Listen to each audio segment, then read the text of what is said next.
the candidates for making the time to meet with us and discuss important issues to the business district.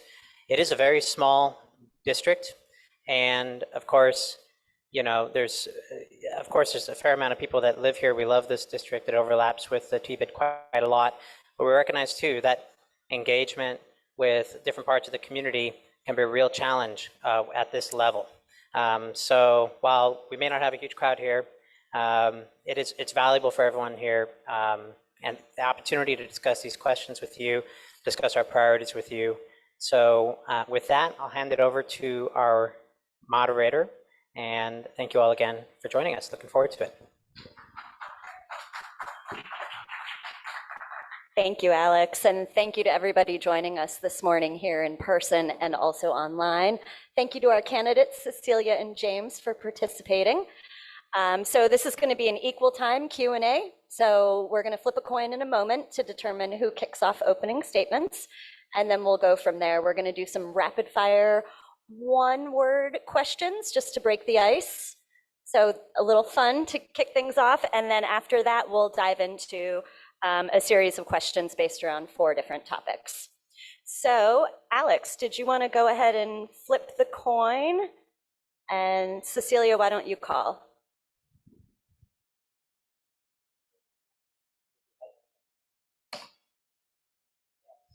Okay, so James, you're going to kick things off with your opening statements. And Alex is going to keep time to keep us on track. Hello, Chief. Hello.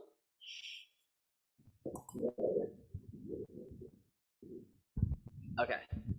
Hello, good morning, TBID. My name is James Chang. I'm a candidate for Berkeley City Council. I am running because I have a deep passion and love for Berkeley, and it's not just that I met my husband Richard here in Berkeley, but it's actually because Berkeley has allowed me to lead authentically, whether that's working at City Hall for the last 7 years as a chief of staff, or it's me being a graduate student delegate and legislative director at UC Berkeley, or it's me serving 2 terms on the Berkeley Rent Stabilization Board. One of my proudest moments is bringing the Berkeley Rent Board back onto campus after the pandemic.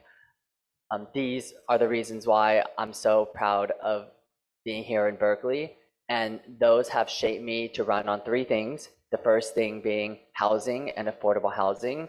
District 7 is the most expensive place to live, and being from the pandemic, I learned that commercial landlords are probably sometimes just as difficult as residential landlords, and oftentimes rent is a challenge, and that's something that I deeply understand from business owners.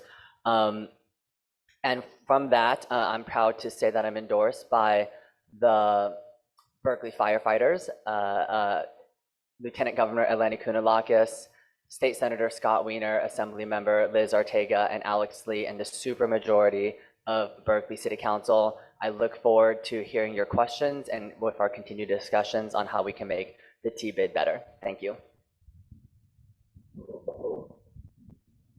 Hello. Hi, everybody. I am Cecillia Lunaparra. I am a UC Berkeley senior, and I am so excited to be a candidate for Berkeley City Council District 7. District 7 is such a unique place in the city of Berkeley. It is 95% students. The median age is 19 years old. And it consistently defies the ever worsening divide, political divide within City Hall. This district has so much energy, so much passion, so much resiliency, and it is my community that I love so deeply. And first and foremost, that is why I'm running. I'm running because I believe that students who make up between 30 and 40% of the city's population deserve a say in how our city is run. We deserve representation that is not only willing to speak for us, but with and alongside us. And I believe that, the creation of District 7, the potential of District 7, it brings me so much hope. And despite all of the hurt that our community is facing, in a post-pandemic world, in our debilitating housing crisis, in our kind of ongoing inaction on our climate crisis, there is nothing that brings me more hope than youth passion. And I think that is kind of the reason why I'm running. I am the chair of the Environment and Climate Commission, representing District 7. I previously was on the Zoning Adjustments Board. I was the president of the advocacy organization, Cal Berkeley Democrats, which is the official arm of the Democratic Party on UC Berkeley's campus. I have been doing advocacy with Telegraph for People, which we'll get a chance to talk about, which is another student organization. And I am so proud to have been doing the work of local government representation and advocacy for the past years at my time at Cal. And I'm excited for the opportunity to continue to do that.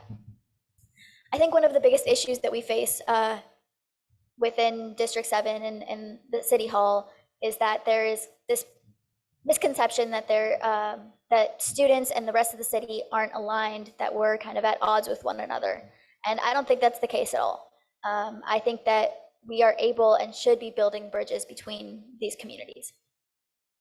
I am really proud to have the support of organizations on campus, of a wide variety of organizations and student leaders on campus, including the student government president, as well as a supermajority of the District 7 commissioners at the city level.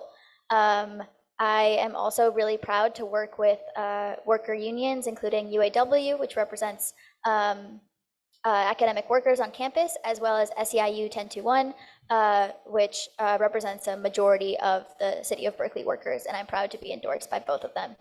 I am really excited to do the work on the ground with my community and with people that have a different experience, that have different interests in the district. I think that we all have the opportunity to come together and work together and create the city that we all wish to see. Thank you so much. Thank you. All right. These are going to be one-word answers only, rapid fire. We've got 4 of them, and then we're going to dive in. Cecillia, what is your favorite restaurant in the district? Mezzo. Bear ramen. What is your favorite retail business in the district? Moe's Books. What do you call it? Ball Rush. What is your favorite place to visit outside of Berkeley?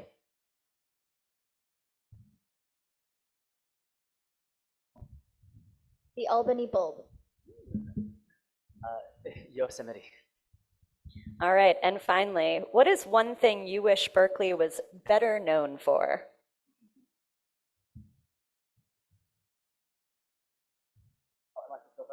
Go ahead. I want to say food, but I feel like people already have that.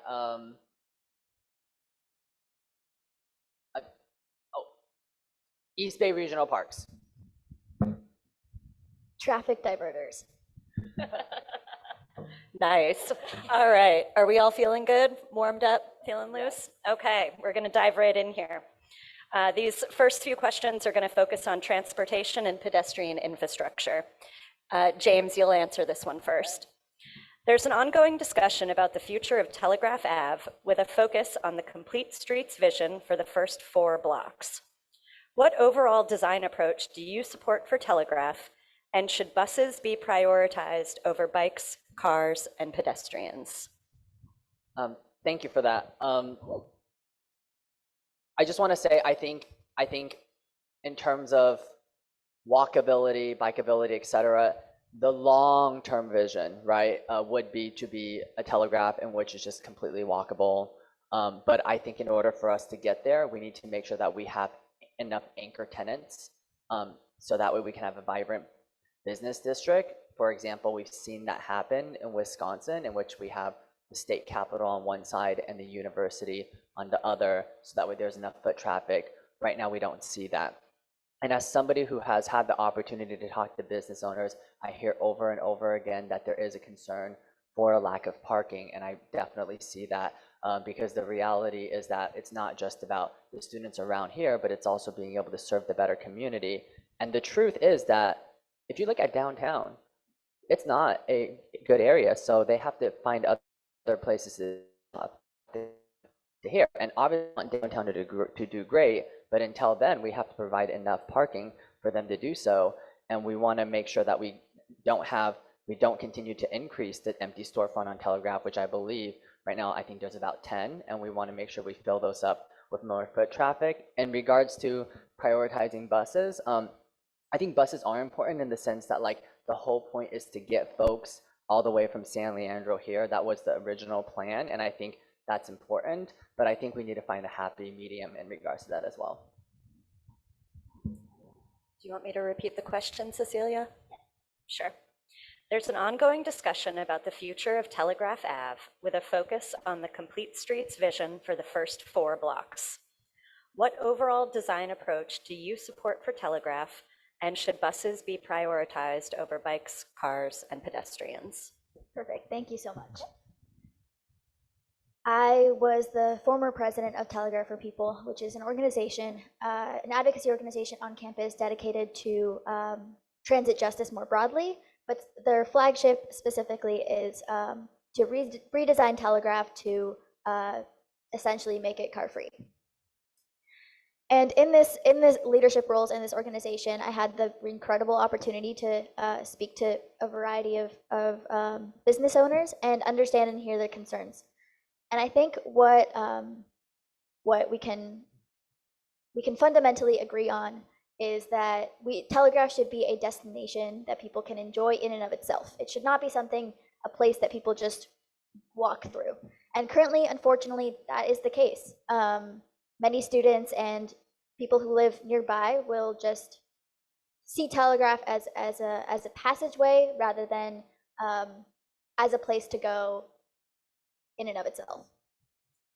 And I think that if we, are able to work together, if we are able to address all of our concerns wholeheartedly, we can make Telegraph a much more vibrant place, a much more welcoming place than it is now. And it will benefit not only the people using the street, but also the businesses in the area. In terms of kind of street design, I think that buses, bikes, and pedestrians can all be prioritized if we remove cars from those first 4 blocks of Telegraph. And we should do that. Thank you. Okay. Cecilia, this one will be to you first. A priority project for the district is revitalizing the Dwight Triangle as an expanded public plaza. Are you aware of the vision and plans for the space? And what changes and improvements would you be most interested in moving forward? Thank you so much. This is a really exciting question. As the leader of Telegraph for People, I was working with Councilmember Robinson's office, as well as Department of City and Regional Planning master students, to redesign that entire area. Right now, the slip lane on Telegraph and Dwight is really, really dangerous for pedestrians. It's really hard for cars to see people that are crossing that median. And I mean, every time that I go by, I feel like I'm gonna get hit by a car. And that was one of the most important things that that these master students were pointing out. And there were so many inclusions of the way that we could design, and that's really the people use it the most. In addition, there are businesses on that corner that aren't frequented enough. I think partly because it is so scary to get there. I think that if we're able to work with Public Works, work with city planners, and with the businesses nearby as well as students, we can create a space again that is a pedestrian plaza. There's various examples across the country of this being successful. I would also would like to see a public space where people can exist in without having to without it being commercialized. And I think that this is the opportunity for that as well. Do you want me to repeat the question? No worries. Thank you. The first thing is I will be fully transparent. I definitely need to do more research on specifically what the plans are, but I just want to say a couple of things. First and foremost, thank you to the Telegraph Improvement District and also the City of Berkeley for your consistent work to make sure that area is cleaned up. I think it is very important that when we talk about open space, it's open space for everyone. I will also be very transparent that I do support the chess club in regards to where it's at, but I bring that up because I think the triangle should be like of an open space for folks to be able to gather in those spaces for free for the public as well.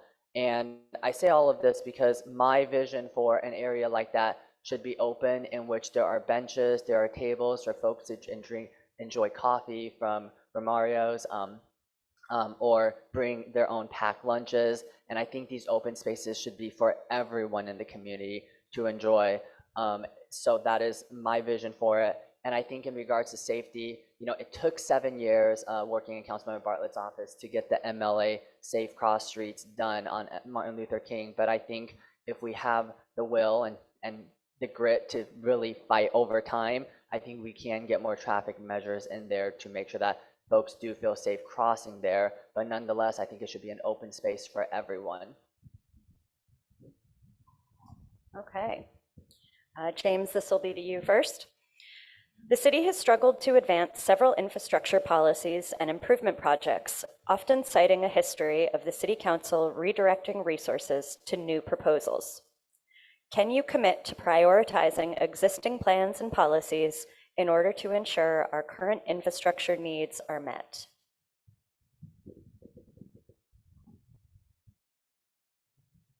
I will have to know the specific ones to commit to it, but I think it's oftentimes a good reminder that as council members, and especially this is somebody who's worked for both Councilmember Worthington, who's been known to write 20 legislations within one meeting, to then me working with Councilmember Bartlett, kind of doing that, and then being like, we need to slow down and maybe do 3 priority projects a year.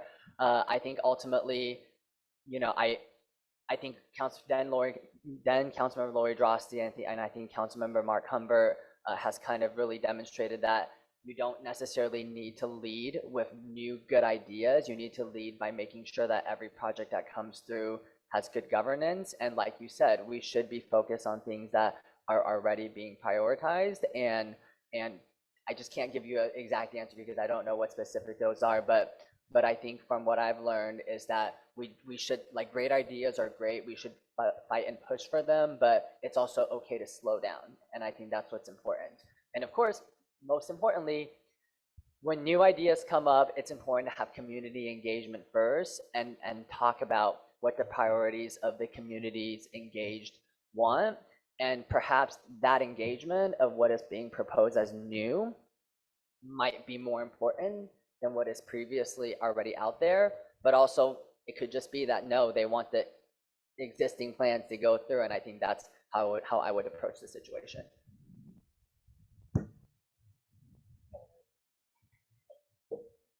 I think that there's a lot of different ways to answer this question, but I really want to focus on one that is really important to District 7 specifically, in the constituency of District 7, because there is an ongoing kind of shift of the students that live here and the priorities that they want to see our city implement.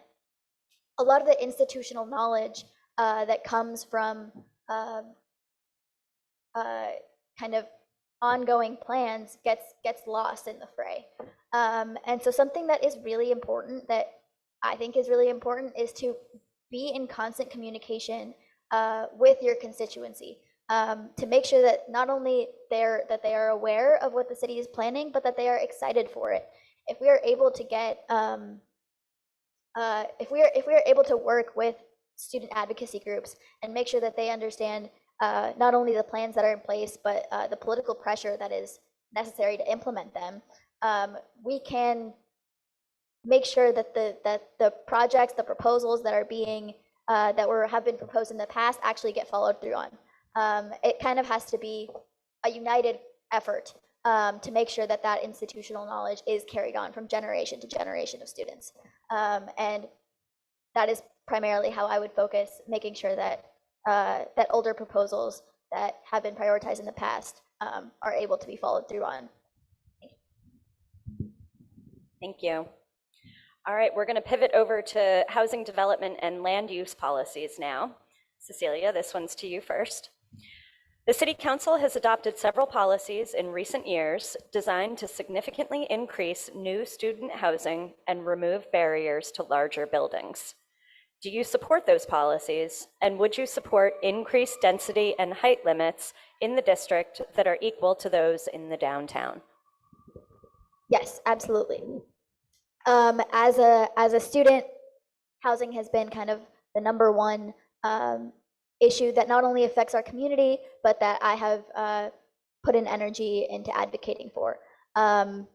We have, Cal Berkeley Democrats has done a really great job in trying to continue the More Student Housing Now legacy and make sure that students are continuously, that student advocates are continuously advocating for the housing that we desperately need. The idea of, needing to preserve something exactly the way that it is to commemorate a legacy, to commemorate a history, is something that I fundamentally don't agree with. I think that there's more,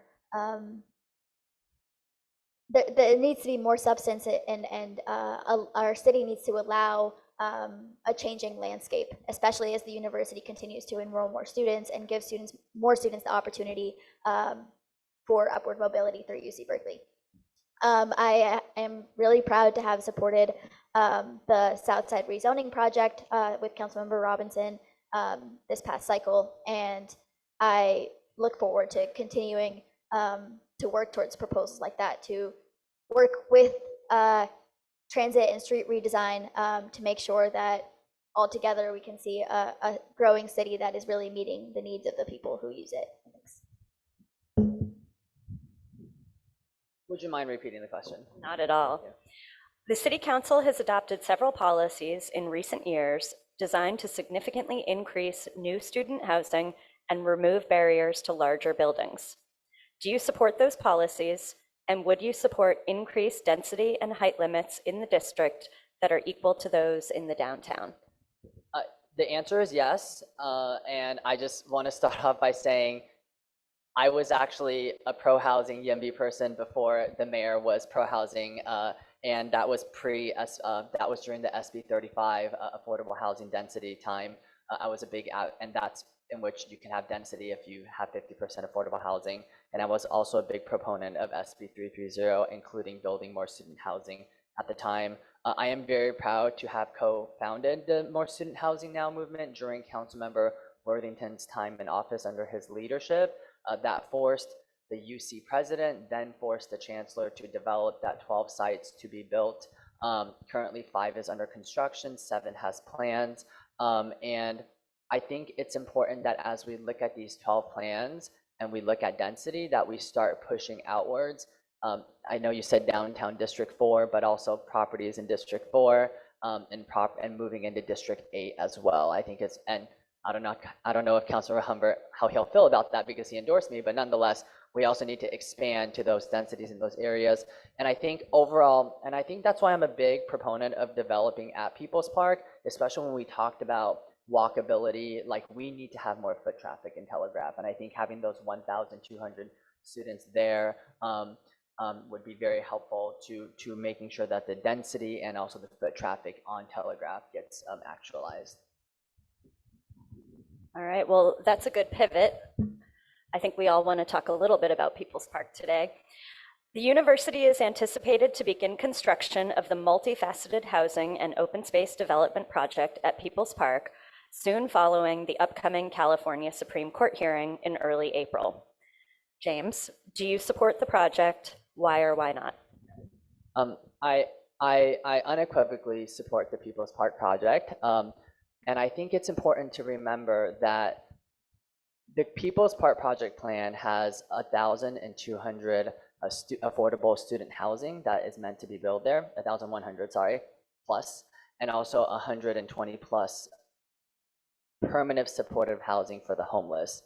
And I think what's important to recognize is that the last protest that occurred is what made the affordable housing developer pulled out of developing the project, which they were ready to do.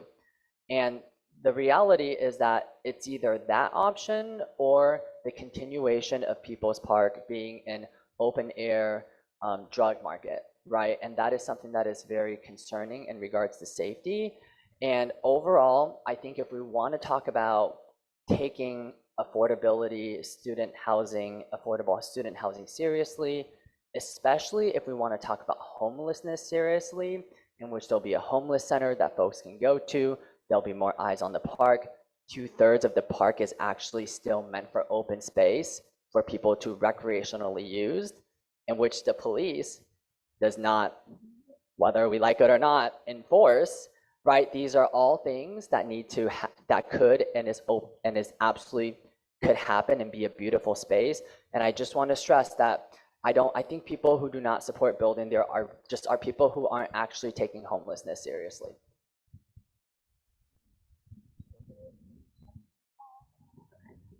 Cecillia, the university is anticipated to begin construction of the multifaceted housing and open space development project at People's Park soon following the upcoming California Supreme Court hearing in early April. Do you support the project? Why or why not? I think, like most of us here, I could talk about this specific project for hours. I do not support the development, the current development on People's Park, for a wide variety of reasons. I think that the idea that people who don't support the development of People's Park being not committed to solving the homelessness crisis is a completely false one. I think that the university has very specifically chosen their most politically controversial sites to build housing on in order to pit students who are in desperate need of housing against unhoused people in the city and long-term legacy of the city.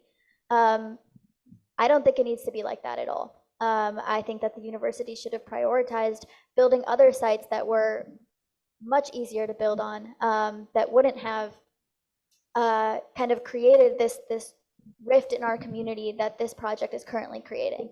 I also actually believe that this specific project is kind of disconnecting people from, not only from the city specifically, from Telegraph Avenue. The university told me that it likely is about, that the shipping containers will likely be there for about 3 to 4 years, which it's not an inviting place to go by. And it is actively separating students from the pro-housing movement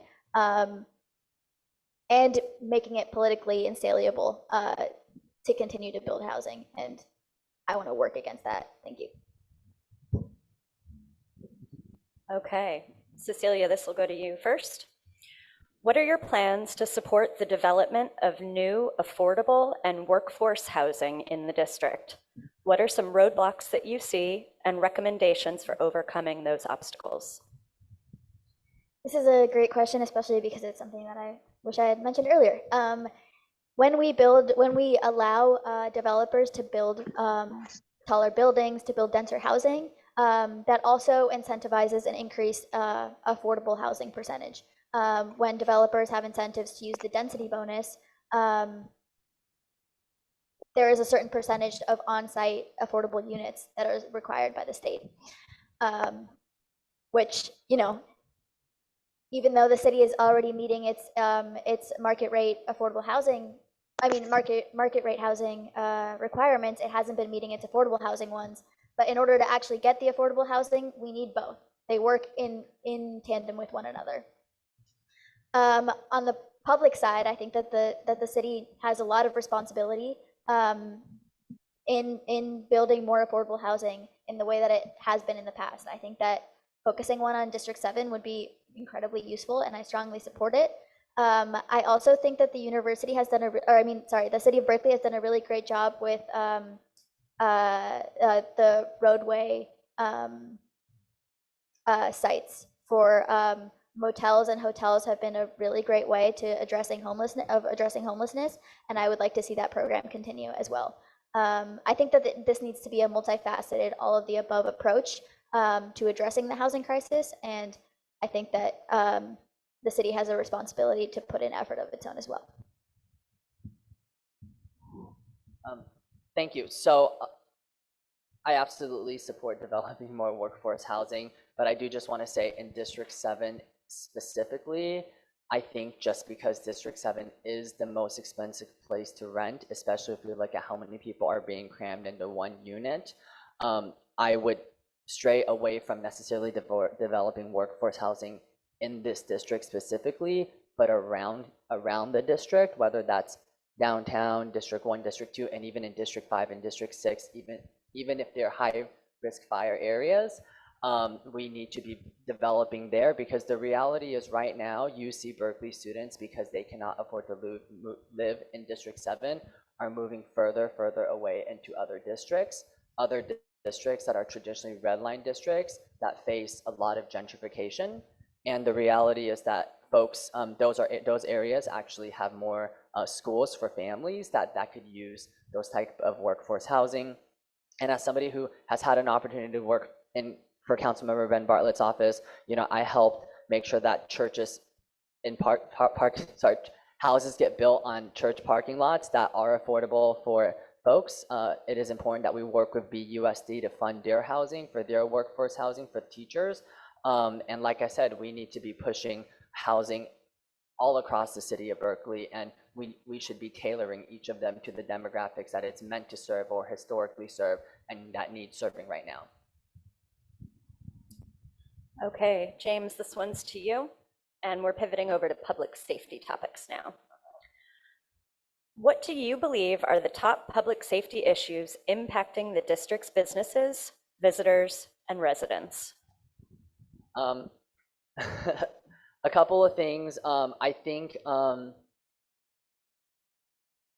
feel like everything's being impacted, right? Like folks being directly attacked and robbed, stores being broken into, or just even folks just uncomfortably going in there and harassing store owners. Cars being broken into is a really big one that I actually think more to do with residents parking around here than patrons. And I think those are things that are affecting business owners. Did you ask me how I plan to address that, or you're just asking what I think? I mean, I think those are all top issues that we should be addressing and looking into, and I look forward to talking about how we see those should be addressed.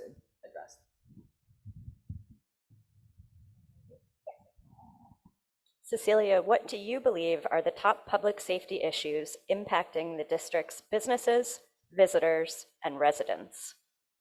Thank you. Yeah, I think this is an example of where kind of lived experience is really important. I am, a small young student, and I am afraid to walk around at night alone. In summer of 2022, I was on Hayes near my apartment and with my roommate, and this 25-year-old with a skateboard threatened to hit us over the head, and I tripped and scraped my entire elbow following that. And it's an example of the way that a lot of students feel, a lot of people in the district feel, which is we feel afraid. UC Berkeley also has an incredibly high rate of hate crimes, of violence against women. And I think that this is what is really important to emphasize, is that the lived experience of our most marginalized community members is, I think, one of the biggest public safety threats in the city. I think that one example of what would make me feel better is increased lighting throughout District 7. But, there's a lot of different approaches to this. I think this is a topic that we could talk about for a long time. There's a lot of different public safety issues, but that is something that comes from my own personal experience that I think is really important to highlight. Cecilia, are you familiar with the group of Cal parents called Safe Bears? What do you think of their goals, and how would you respond to the calls for additional safety measures in and around campus? Thank you. Yes, I am aware of the group Safe Bears, and I think that this really is an example of, you know, in leadership positions, it's important to understand where people come from. And Safe Bears is an organization of parents who are afraid of their kids getting harmed on the street, and that's something that I can really empathize with. And I think that their goals of making the community safer for students is and is important. I look forward to working with them. There's a Senator Kylan Gottlieb Brown in the ASUC that works very closely with them, and I've been working with him as well on kind of addressing issues of public safety where we can address people's needs, address these parents' concerns without compromising the safety of other people. And that includes increased lighting throughout the district, not only on campus, which he's been working on, but we need to make sure that from the city side, we're doing that as well. This includes improved public transportation at night so that people don't have to walk home alone, even if it is 2 blocks. And this includes working with a variety of communities to increase non-armed security officers that are held accountable by the city as well. Yeah, I time's up.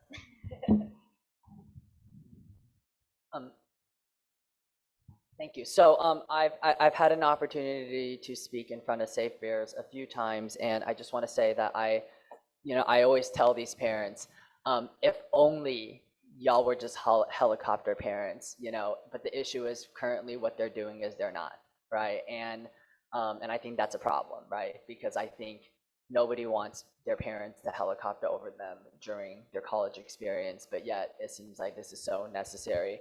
I do support what they're currently doing, but to be clear, I want to make sure that the patrol make sure that they don't wear face masks and that they're identifiable. I think those are 2 very important things when we have those staff that they've hired to do. I also do just want to give, once again, the T-bid a little more credit in regards to just having foot traffic. I think we need to do whatever we can to just have more folks and more eyes on the streets. That is the best way to prevent crime. And obviously more lighting, but also making sure that our empty storefronts are filled as well. And I think those are some of the things that I hope to work on in regards to how we can work with Safe Bears. I've spoken with the police in regards to how they feel about Safe Bears. They've made it very clear that it is not a competition, and that as long as they continue to just not break the law, they continue to be a partner in this situation. Okay, James, this will be yours first. One of the recommended public safety strategies in Berkeley is the addition of surveillance cameras and license plate readers around the city. Do you agree with the police department that these are important tools, and what do you see as the benefits or drawbacks of different strategies?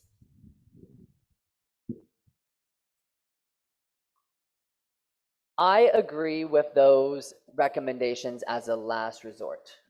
And I think right now our council might be heading in the direction of just going with it. And I think we should definitely slow down a little on this issue.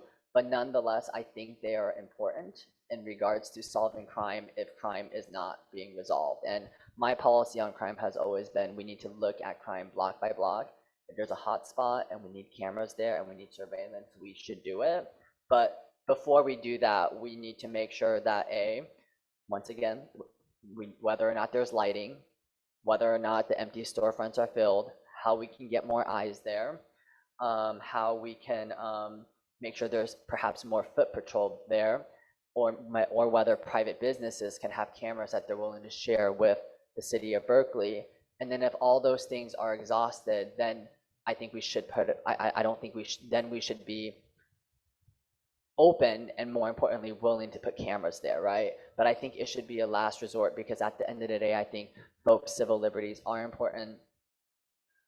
Locally, I trust our government, I trust our sunshine ordinances in regards to making sure that those who put up, whether it's ADLRPs or cameras in general, to make sure they don't abuse that power.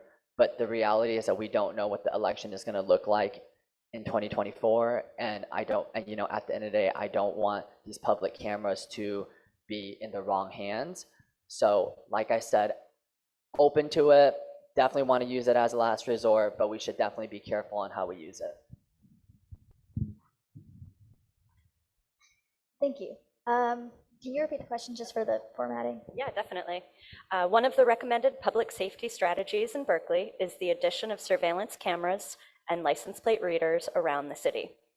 Do you agree with the police department that these are important tools, and what do you see as the benefits or drawbacks of different strategies? I think the question of whether or not they're important for the police department, it's a complicated one. I don't really agree or disagree with it. But I disagree with the idea that it's something that we should be focusing on as a public safety measure. In, I think, 2021, Senator Scott Wiener found in auditing the Sacramento Police Department's footage of security cameras that they were illegally sending it to non-abortion free states. And this is one example of many of these footage cameras backfiring on the city and worsening, going against what the city really believes in. And I think that, ALPRs and security cameras, the city is spending a lot of money on solutions that aren't actually proactive. We aren't addressing crime at its root, which is really what we should be doing.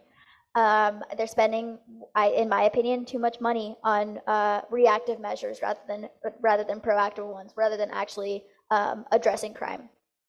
And I think that this has a disproportionate effect on, again, our most marginalized community members, on our unhoused neighbors, on our Black and brown neighbors, who feel more unsafe with these measures around. Thank you. Thank you. All right, we're heading into our last topic of nightlife and economic vitality. We've got 3 questions left, so thanks for staying with us. Cecillia, this will be yours first. Does Berkeley have a vibrant and thriving nightlife? How do you view our nightlife compared to other college towns or comparable cities? I think Berkeley has a wonderful nightlife. It always could be improved, but I personally really enjoy it. I have enjoyed it since I started at Cal. Before I could actually go into any of the bars. It was being able to walk around Durant and go to the Durant night market and go to Buns and all of these different, and the karaoke place. It was so much fun. It was placemaking. It made me feel connected to my community even before I was 21. And at the same time, I think it can really be improved now that I am old enough to participate in the nightlife fully. One of the biggest challenges is that it's hard to get home after a night out. The AC Transit stops running around midnight, and that makes it really dangerous. Another issue is that homes aren't particularly co-located near high business areas. I think that having a 15-minute city where we can all walk around and we can bike around and get places safely is really important, as well as incentivizing commercial owners to make sure that their properties are rented out as well. Thank you.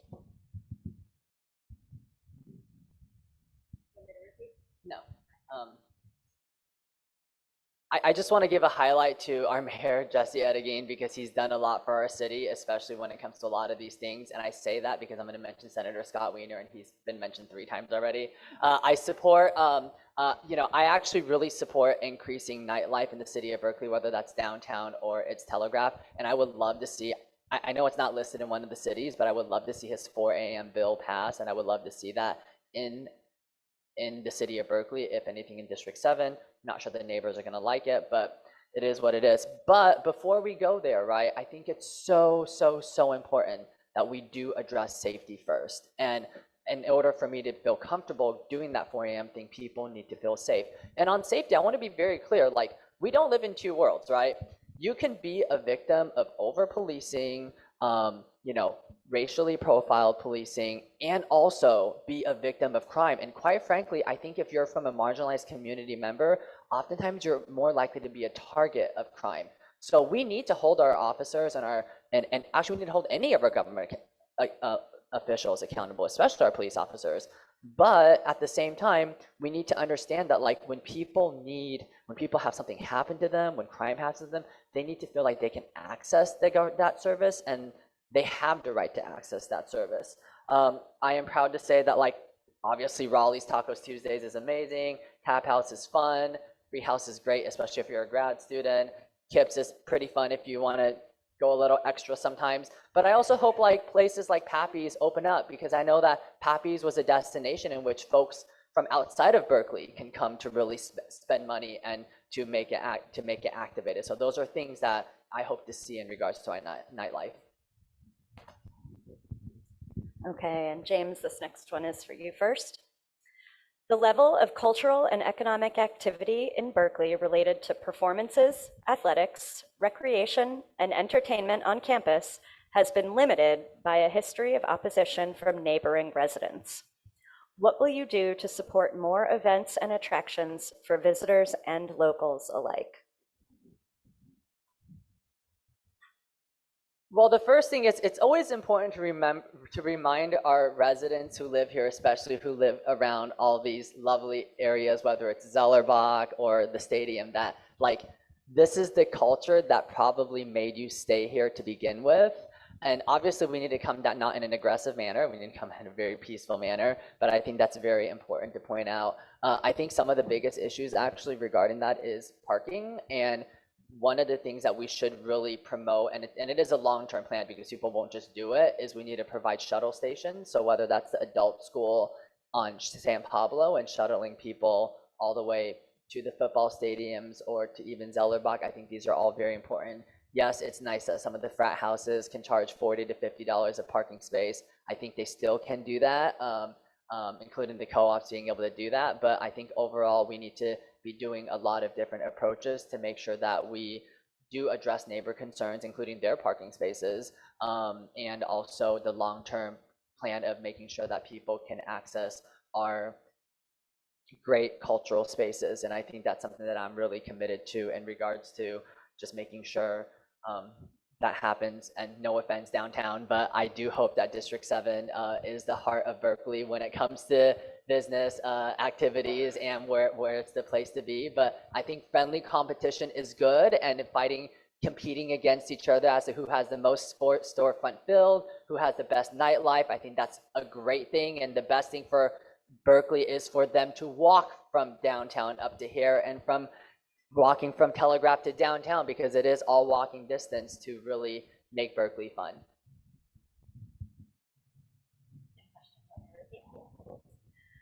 The level of cultural and economic activity in Berkeley related to performances, athletics, recreation, and entertainment on campus has been limited by a history of opposition from neighboring residents. What will you do to support more events and attractions for visitors and locals alike? Thank you. I think this goes back to the Telegraph and to the UC Berkeley campus really being the center, the heart of Berkeley. There is no university without the city, and there is no city without the university. And while I understand the concerns from other neighbors in different parts of the city,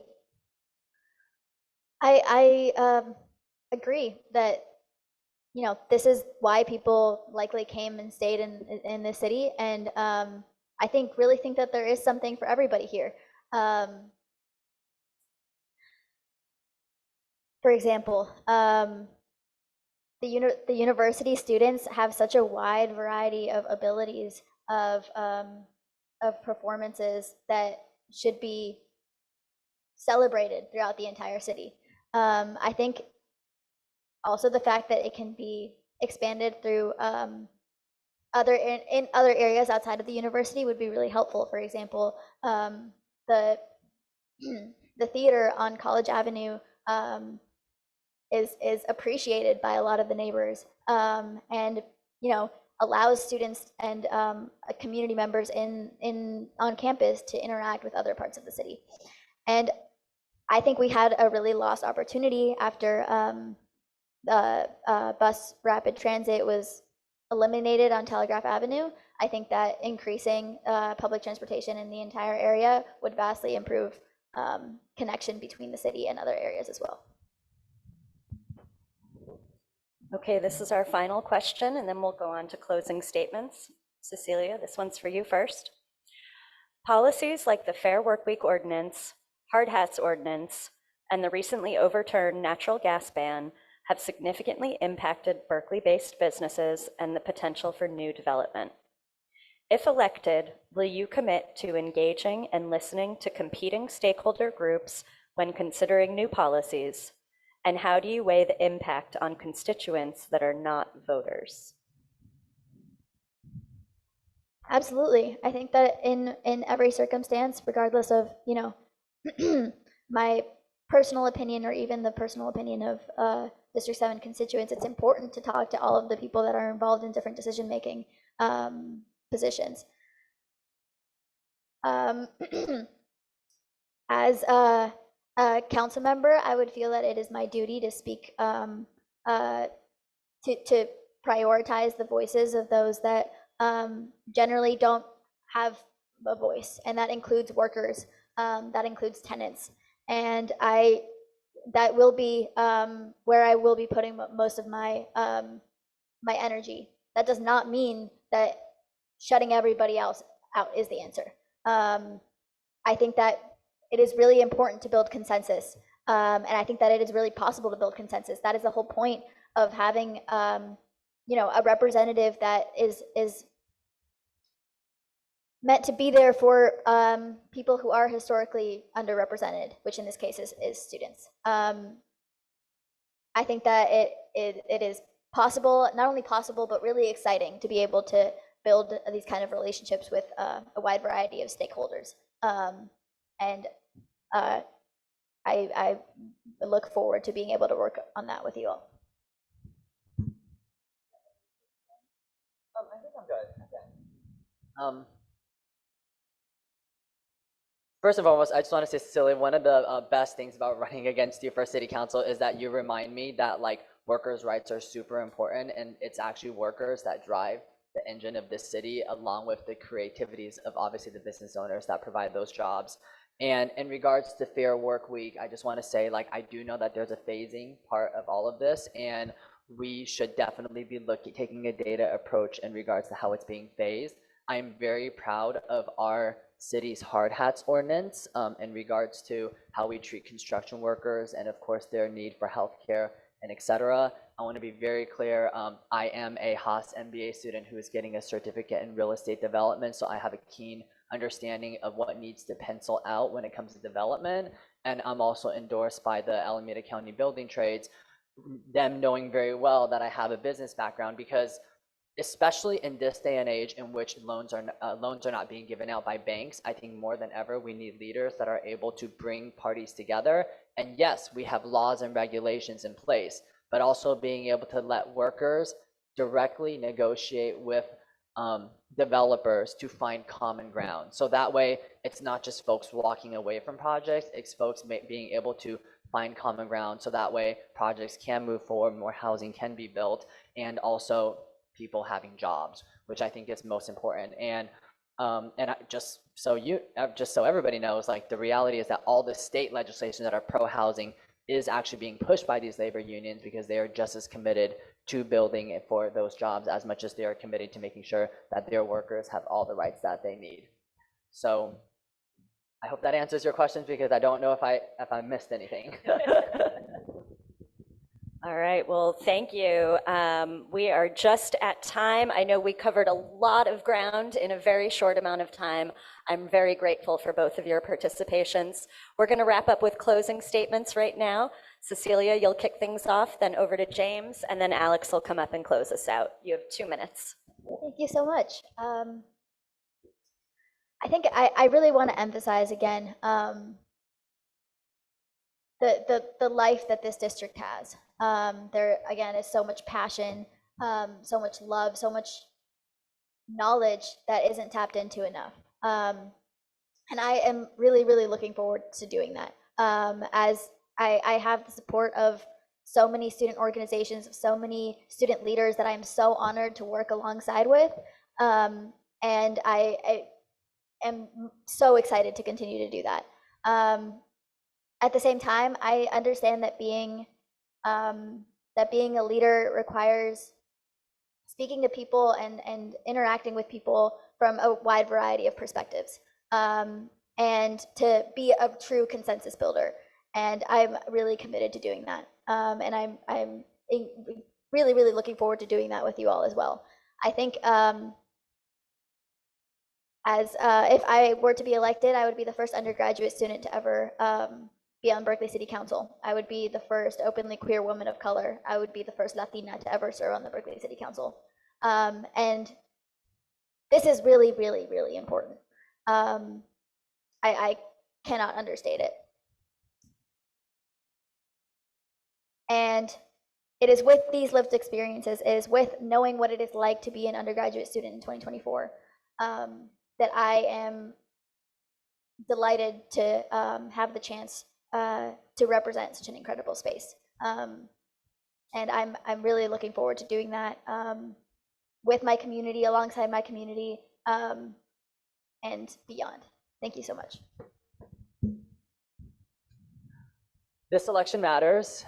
This election matters specifically in District 7, not because all of you are business owners or you're part of TVID, but really because we've had 2 shooters in the last 2 years. We've had multiple deaths and overdose just within this academic year. And UC Berkeley, being the #1 public university, is #3 in hate crimes. And we have a free speech issue, to say the least, in our campus. And I personally saw all of this when I came here as an undergrad, but as a grad student, I can tell you that it's gotten way worse. And we need a council member that's unafraid and that's bold and that's creative and willing to confront these issues head on.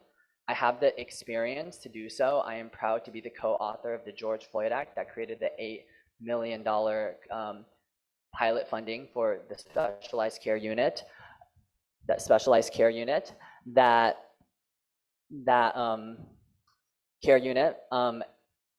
and now we want to make it both a 3-digit number and also 24 hours. I'm proud to have helped the council secure the $10 million for BOSS and Panoramic Interest to make sure that we build step-up housing to support 37 homeless individuals with permanent housing. And I am also proud of the fact that even though it took 7 years, 6 months, 9 months, that we were able to compassionately, take care of the Hair There camp, make sure that we got the planters, thanks to the Downtown Business Association, in front of Funky Yoga, and also making sure that Russell and Shattuck gets cleaned. That's the kind of leadership that I hope to bring, one that is deeply compassionate, but also one that understands that there is nothing wrong with wanting safety and a clean neighborhood for students. Going back to Bear Safe, the #1 thing I hear from students is, especially parents who send their kids from out of state, is, we trust your school or your institution, your city with our kids, but yet when they come here, they don't get to enjoy that college experience. And I think that's something that I really, really care about, and that I really want to advocate to make sure every student have a safe and a wonderful experience, and for our tourists that come here as well. Thank you. All right, let's give our candidates a round of applause. And Alex will come up to close us out, but I just want to remind everyone that ballots for District 7 have gone out this week. You have until April 16th to complete and return your ballot. So please be a part of the process. Alex. Thank you. Round of applause for Beth. And the excellent partnership with the Berkeley Chamber. Wouldn't have been able to do this without you. I want to thank our board members. Thank you, Jericho, for your assistance with driving the Zoom. And thank you again to both the candidates. I learned a lot about both of you. I thought your answers were very informative, very civil and thoughtful. So thank you so much for really giving it your best and sharing your thoughts with us. So with that, I thank you all for attending. Hopefully you can stick around. If the candidates have time, you can chat with them.